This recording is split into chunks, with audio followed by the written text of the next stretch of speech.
Over a 48 to 72-hour period, historic rainfall caused flooding over a large portion of central and eastern Colorado. The number of people unaccounted for from Colorado's devastating flooding has fallen to about 200.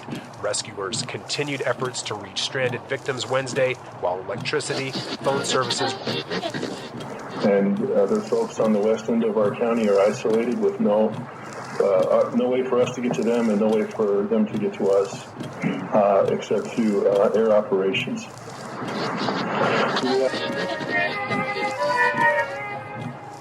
I'm so homesick and weary.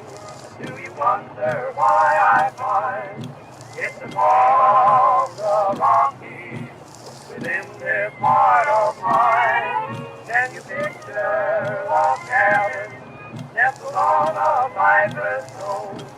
It's the call of the Rockies that's calling me back home.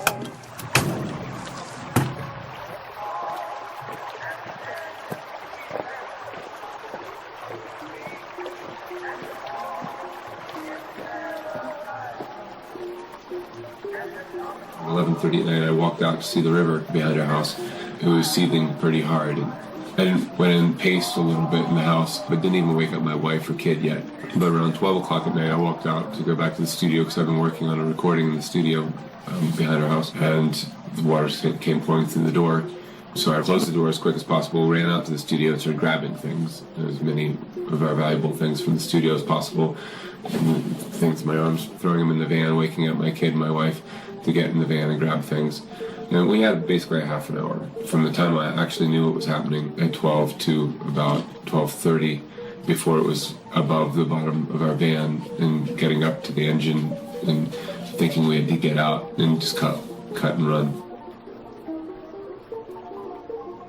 I felt like my family and I were lucky because the town sirens, the flood sirens that they have here, didn't go off for 2 hours after we actually had to have been evacuated from our house, otherwise it would have been too late. If we had been asleep, the water would have come in and woken us up at one point, but we wouldn't have been able to get out. But by the end of the first day, our neighbor's house had lifted off of its foundation and floated like a ship right into the front yard tree.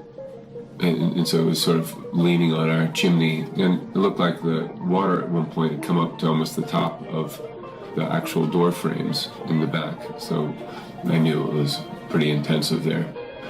And I was able to get a distant view of the front of our house, and I could see that the wall had been blown off from our bedroom and my wife's studio.